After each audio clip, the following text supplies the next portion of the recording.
I'd like to welcome everyone to this week's edition of Software Spotlight, your front row seat to the latest innovations in software for small business. I'm Michael Burnswag, your host. Each week, we are joined by executives at leading software companies to get an insider's perspective on the emerging technologies, business strategies, and market trends shaping the future. Tune in to stay ahead of the curve on leveraging software to boost productivity and growth in your business. Be sure to visit our website, softwareoasis.com, to access our free weekly software newsletter and sign up for our upcoming 2024 software webinar series. This week, we're fortunate to have with us a very talented individual, Christian Espinosa. He's the founder of cybersecurity firm Blue Goat Cyber, and he joins us to discuss SaaS cyber threats. With over 15 years performing cybersecurity assessments for unicorns and hundreds of SaaS companies, Christian started Blue Goat to make SOC 2 penetration testing more accessible for startups. He'll share his framework for an affordable startup tailored SOC 2 plan to help strengthen cyber defenses as you scale your organization. So with that, Christian, welcome to the podcast. Thank you, Michael. Thanks for that nice introduction there. Appreciate it. Yeah, no, you're welcome. I think you've earned every last word of that, and clearly, having such a long run in cybersecurity and all of that, you've set yourself apart in terms of what your firm is offering. And I know it's not your first rodeo. I know Blue Goat is obviously a newer evolution of what you're doing, but it sounds like it's been a nice journey. So I was hoping you could start out by giving our listeners an idea of cybersecurity from Blue Goat and your background. Yeah, I'll start with Blue Goat Cyber. So we have been around a couple years now. It's my second cybersecurity business. We primarily focus on penetration testing. Most of our clients are SaaS providers that are looking for SOC 2 compliance. And we also do medical device cybersecurity as well for device manufacturers that are trying to get their device approved by the FDA. The cybersecurity has really become a major challenge with medical devices because if someone hacks into it, it could kill somebody. So we want to make sure those are secure. This is my second company, as I mentioned. I built Alpine Security. I started that in 2014 and sold it in 2020 to a publicly traded company. And I thought I'd get out of cybersecurity and do something else, but I found myself back into cybersecurity. I felt like all the investment I put into cybersecurity, I might as well stay in the field and start a new business and try to learn from the first business and make this one run smoother, scale faster, and just do things better this time versus trying something completely different. I've been doing cybersecurity since really I graduated college, which is 1993.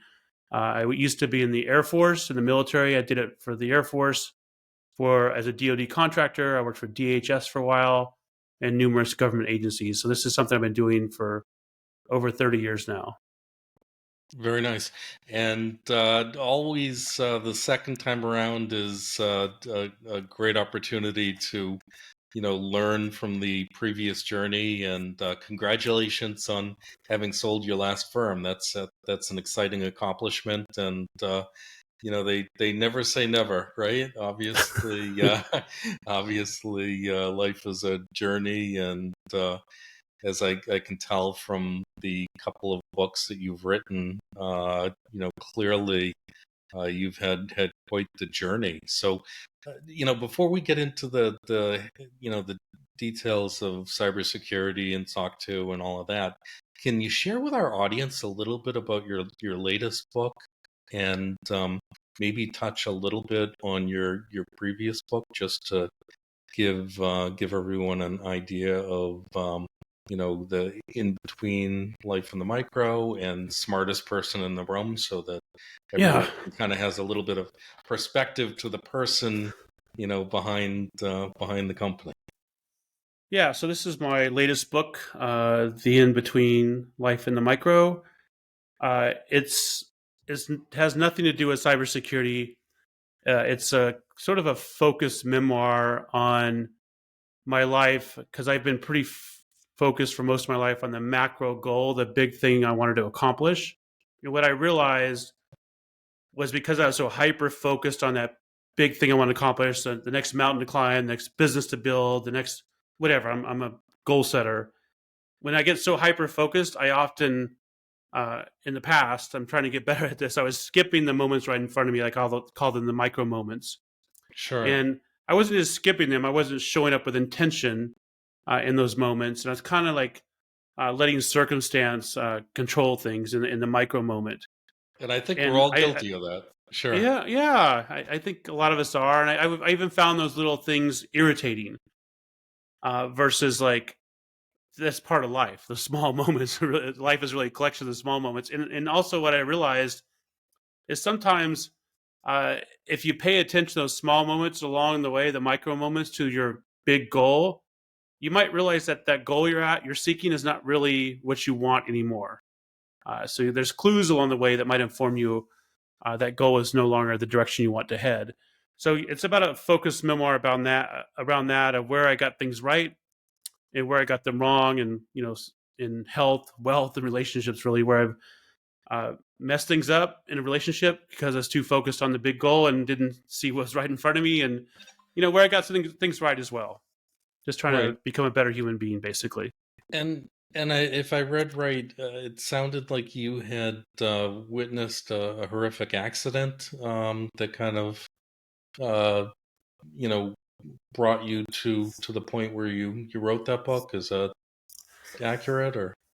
Yeah, that's accurate. So I had these two ideas for the second book, and one of them kept recurring in my head. And then for some reason, when I witnessed this accident in Illinois, it's like all the dots connected, and I knew I had to write the book about uh, this specific topic because the accident was my girlfriend's a nurse, and she was with me, and a car t-boned a truck like pretty fast, fast speed, Sure.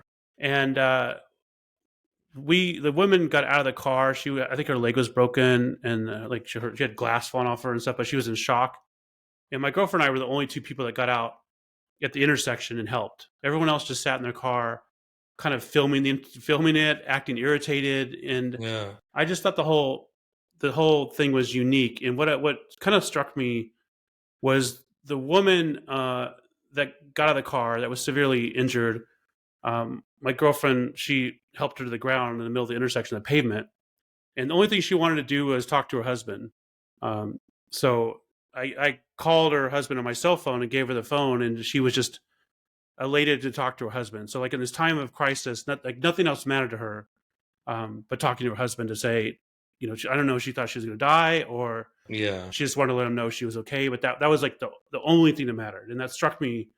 Uh, it just struck me Yeah. very very emotionally, and kind of Sure. made me realize like all these big things we're focusing on sometimes don't matter that much.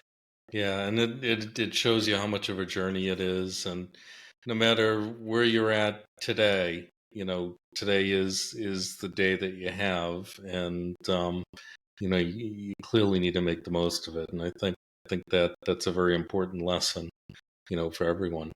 Yeah, And I think one detail of security that is very important is obviously for organizations. Their executive team is obviously responsible for their product, their solution, what have you, but they're also responsible for the livelihood of every individual that works within their organization. And, having the right level of compliance and security in place is so important to being able to deliver on that promise of obviously jobs and employment for everybody within the organization. And I don't think there's an individual or a company out there that hasn't experienced some sort of either breach or security or lapse or what have you. I know that clearly with Experian and some of the other major firms, having had data breaches, most individuals have their data out there in some way, shape, or form. So just just the data itself cannot be an end all to security. So what are some of the details that you kind of walk through companies through in terms of getting the right foundation in place for security, especially as you mentioned medical devices and the like? Well, one of the things is understanding the organization's maturity level. Uh, if there's a compliance driver, it's a little bit different, but not everyone needs to do everything on a 100-point checklist.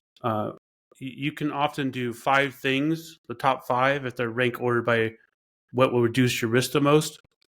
From my experience, if you can do the top 5 things super well and master those before you go move on to number 6, you're going to be more secure than trying to do 100 things just a little bit. And this is what a lot of people fail at, in my experience, is they try to do too many things, because in cybersecurity, we inundate you and you got to do all this stuff. And rarely does somebody say, this is the order you need to do it in, and if you only do these, that's okay, because you're not big enough, you don't have a big enough budget, you don't have the resources to do everything on that list. So I try to work with Prioritize. companies from that lens, and meet them where they are, because I think it's unrealistic to expect an organization to try to do everything if they're a small to medium sized business. Sure.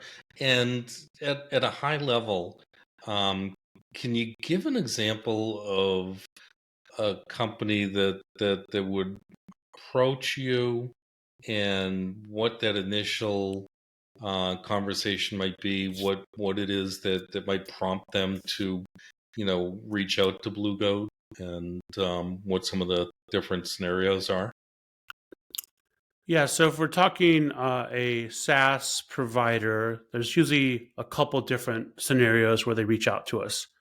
One is, there's 3 really, I guess I should say. One is they're relatively new and they have a new product and they realize that a new solution, that they need to have some cybersecurity checks done before they take it from staging to production, basically.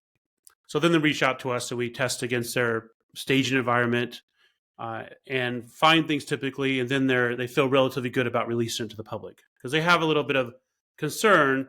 I don't want to release this software and then have people hack into it. So that's the first use case. The second one is people that have a compliance driver, so they want to become SOC 2 certified. So to become SOC 2 certified, one of the requirements is a penetration test, and we perform penetration testing. So then they'll reach out to us about that. And the third scenario is people that want an annual test. They hear somewhere, either through SOC 2 or as good practice, that they should have an annual penetration test. And those are really the 3 scenarios that people reach out to us. SaaS providers reach out to us for our services. Got it. Okay. No, that makes a Well, let lot me of get there's one sense. more. The fourth one I Yeah. should say is if they've Okay. had a data breach. If they've already had a data breach, sometimes they like, oh, we should have done security better, so let's do it different this time. Then they'll reach out to us also. And There's it's 4 an scenarios emergency, actually. yeah, but hopefully it's one of the earlier scenarios that they're coming to Right. you with. Yeah, got it, got it. And do you work with clients mostly within the US or all around the world, or what's typical for an engagement? So most of our clients are in the US, but we do work with clients all over the world. We've tested web applications in Chile, in Japan, in France, Canada. So we can test anything from, because the internet is globally accessible, and Sure. threats apply to everyone. So we can test applications anywhere really. But most of our clients are in the US. And is there a core tech stack that your team is most comfortable working on, or do you work across different tech stacks, or is there a specific stack that you see more often than not? Just in general. We pretty much work with any tech stack there is. Depending on the nature of the test, we're often only interacting with the web application, not the underlying stack beneath it, or not the operating system. Sure. If it's a little bit more in depth, we will interact with those, but it's typically the application. And a lot of people are hosting these things in AWS or Azure or Google. So we're just testing the GUI and sometimes the API and sometimes a mobile app if they have a mobile app as well. Got it. No, that makes a lot of sense. So, if we were to take a little bit of a deeper dive into the medical device security that you had mentioned, can you talk a little bit more about some of the unique um, use cases, and how cybersecurity in healthcare and medical devices is different than other types of cybersecurity? Yeah, one of the ways it's quite a bit different is it's way more tangible. If somebody hacks into a SaaS platform, they might be able to steal credit card information or personally identifiable information, which is problematic. However, if someone hacks into an implantable device like a pacemaker, you could shock somebody over and over and over and kill them. So it's a little more tangible result. So we test implantables like pacemakers because pacemakers have to have a wireless function so people can get diagnostics off of it, so a doctor can do an update. So there's a pathway into it. And I wrote about this in my first book. That threat was so severe uh, many years back that Dick Cheney actually had his pacemaker removed because he was concerned that somebody would wirelessly hack it and kill Wow. him. Yeah. So right now, there's been a lot of advances. So we tend to test a lot of surgical robots, and we're getting to the point where there's going to be autonomous surgical robots. Like one of the ones we're testing does knee replacement surgery, but the doctor still uses the robot. The next iteration is going to be fully autonomous. So imagine like a robot by itself performing surgery on your knee for a knee replacement. And imagine if somebody can hack into this thing, like the danger it could cause. Yeah. And then another area we see quite a bit of now is AI with software as a medical device. There's a lot of AI in there. So you have imaging that is enhanced with AI to find blocks in your veins, for instance. So that's a new thing that emerges quite a bit, and we test a lot of those also. Yeah, very interesting. No, there's obviously some very important and unique use cases there. Um, and that actually kind of brings me to, can you give us like your perspective on some of the recent cybersecurity threats that we're hearing about in the news, and what your thoughts are in terms of the importance of companies, taking the right next steps to be sure that they have the right resilience plan in place? Yeah, I think what people often don't understand is the cybersecurity attacks are almost always take the same attack vector. It's just what's delivered, the particular type of malicious payload might be different. And in most attacks, the way in is through people, and it still is with phishing. And we make the mistake assuming that we can just train people and train them better, and they'll stop clicking on phishing emails. The reality is we have to make the assumption people are going to click on phishing emails and put controls in place around that assumption versus sending people to remedial training, which is what most people do. So that's commonly the way in. And if we look at this from a defense in depth perspective, if people can get in via phishing to your environment or maybe steal your password, if you've got multi-factor authentication enabled, it doesn't matter. They steal your password. They won't have the second factor of authentication. In addition to that, if you've got patch management, up to speed in your environment, so that let's say a user downloads a PDF that's infected, but only takes advantage of an older version of Adobe Reader. So if you got your systems and your applications patched, it's not going to affect you. So it's important to look at your what controls or what things you do will have the biggest bang for the buck. Another one is segmenting your sensitive data away from your users. we often like have everything on one network. So if one system is attacked, the entire environment's attacked versus that segregation. So there's some simple things that we can do, some fundamentals, and that's what I was talking about, the top five, that most people from my experience don't get right. But they go buy, an AI powered firewall or go buy some new technology instead of focusing their resources on those top five things. And Sure. I And think that's the biggest challenge we have. Everyone gets shiny object syndrome to the new firewall or something like that. yeah, and obviously having backups on site, having backups off site, having backups across different operating systems, so if one system is penetrated, it's not going to jump over to another system. There's Mm-hmm. obviously a lot of different important things to consider. As far as risks related to, and I think you alluded to a little bit, but like AI, IoT, supply chain attacks and things like that, which we're starting to see more of. And I would agree with you. Us humans were the weakest link in the chain. But what are some of the risks that you see in some of these new areas that you think are important for companies to understand? Yeah, a couple things. One is we always like to think in context of ourselves, like the people trying to defend against the cyber criminals, for instance. So we're trying to use AI to get better at detecting phishing emails, to get better at defending our environment and detecting things coming across our boundary. The cyber criminals are using AI as well. So it's sort of a battle of who is better at programming the AI.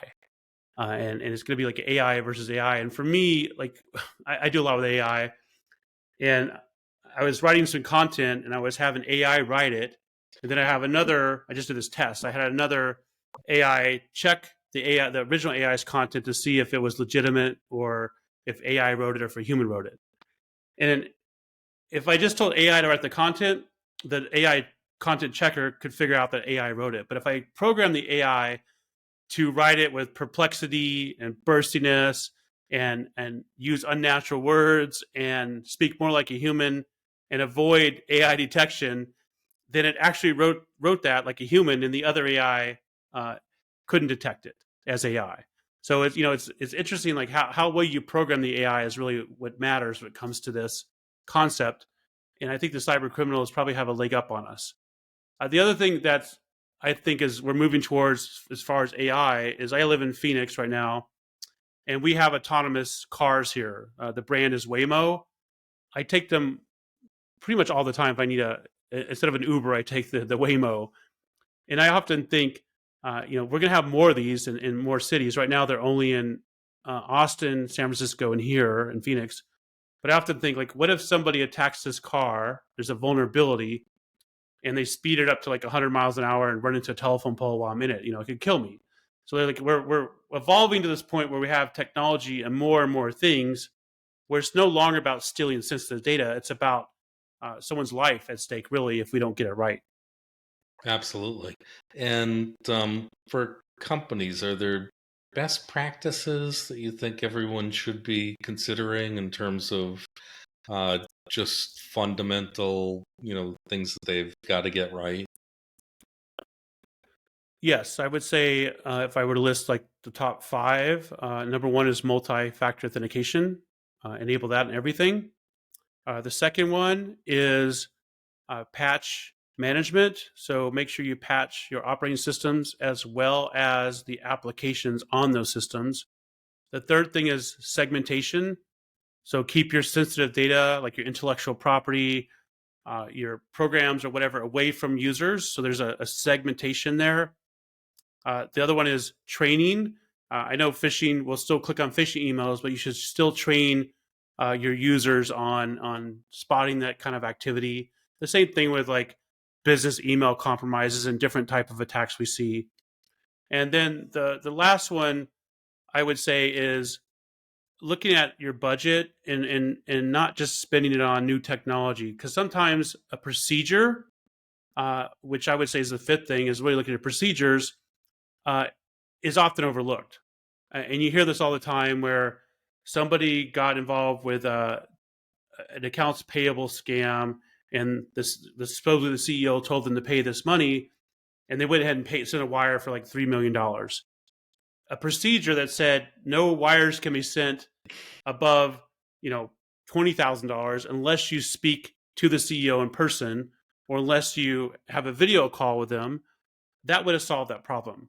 So we need to focus on not just the technology like the top four I mentioned, but also the processes and the procedures and some of the non-tech stuff, the non-tech controls we can put in place that would help us as a business as well. Got it. No, and that obviously a lot of it, sounds like common sense, but a lot of it is at the end of the day just so important to closing the gap, for a lot of these organizations. So, for any of the listeners that are, wondering, like, what are some of the approaches that you take to cybersecurity that help differentiate what Blue Goat is doing from some of the other organizations out there that you think are important, for companies to consider as they're trying to figure out what the right solution is for the challenge that they might have. Yeah, and something you said earlier about common sense. I've heard the phrase before that common sense is not typically common practice, so Yeah, it's worth like considering that. So our approach is we have a couple goals in any engagement. If you have a compliance driver, our goal is to make sure you meet the check box for that compliance, and that is actually secondary to making sure you're secure, because those are often out of alignment. You can be SOC 2 compliant or HIPAA compliant or PCI compliant, but not actually be secure, as evidenced by a lot of attacks and breaches where people were compliant. So we prefer to work with clients that actually care about security, because we like to go above and beyond just the means of compliance. And one of the things we do to help with that is we do an initial test and we walk through all our findings. We tell you how to fix it. And then after you fix it, we come back and do a second round of testing to verify the areas that we identified needed to be remediated were actually fixed. Because a lot of people think they fixed something, but they really don't. So we try to close that gap. And then we do that second round of testing. And then we issue a letter of attestation that basically says at this point in time, you had a clean bill of health for your systems because we've done 2 rounds of testing and you fixed the things we've identified. And sometimes we may have to do a third round of testing as well. yeah, that makes great sense. So, and I guess if we could wrap up by can you give me like an example? And I understand with security, you may not be able to give an example of a specific firm, but Mm-hmm. can you give me an example of a project that your team worked on and what the client originally came to you with, and what that process was from the beginning through to the final deliverables, and how it affected their organization? So one of the clients we worked with, they're a SaaS provider. They originally wanted what's called a gray box penetration test. It's just a web application penetration test where we log on with all the roles on their application. And this is a new product, a new software as a service product they were creating. And they thought they were pretty secure. So we did that test and we found a lot of problems. And what we suggested is like, hey, I think it makes sense if we can do another test and look, under the hood to look at your code, because we can only see so much, through the GUI and the API. And they said sure. And then we looked at the code, and I have a guy that does code review, and we run it through a tool as well. And we found a major problem with their encryption. The way they're generating their encryption key was within 2 hours we could have brute forced it and Wow. decrypted all their data. So we wouldn't have caught that if they wouldn't have allowed us to do what's called a white box test, where we can see the source code. Sure. Uh, and through that process, now when they develop something, they come to us and ask us questions, but they have the awareness of like, oh, these are the top things to consider in our code that we Yeah. didn't know about, because we train their developers. Like, look, this is what we look at from our perspective, and most developers don't know how to code securely. So we, through that process, we, in a consultative manner, help their team along. So now when they develop software, it's much more secure because they've learned through this whole process. Fantastic. No, that's really helpful. It kind of ties the bow on what we've been talking about, and I think it really helps to understand at a deeper level. So, for any of the listeners who are interested in getting a copy of your book, where would they find a copy? What's the best place to reach out? The best place is probably Amazon.com. It's also on a Okay. few other places. My audio book for the in between should be out here in a couple weeks also. Oh, that's really exciting. And Yeah.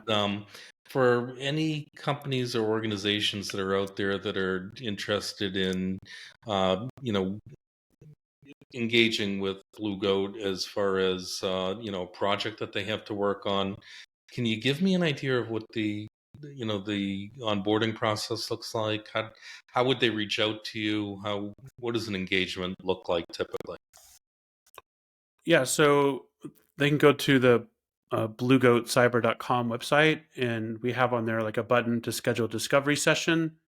During that session, we find out like what your requirements are, what the scope of the project is, if we're a good fit, because we'll tell you if we can't help you, or Sure, we'll refer you to somewhere else depending on your requirement. Then after that session, we put a proposal together and have a proposal review session, and then hopefully move forward. Uh, or maybe we don't, but that's our general process. And then if they sign the proposal, we have a kickoff meeting and kick off the project. It's a pretty simple process for us. okay, great. And we'll obviously leave a link in the show notes so anyone who's looking to reach out can do that, or looking to grab a copy of your new book can grab a copy of that. So I really appreciate your taking the time out of your day to join us on the Software Spotlight and highlight everything that's going on over there for our listeners.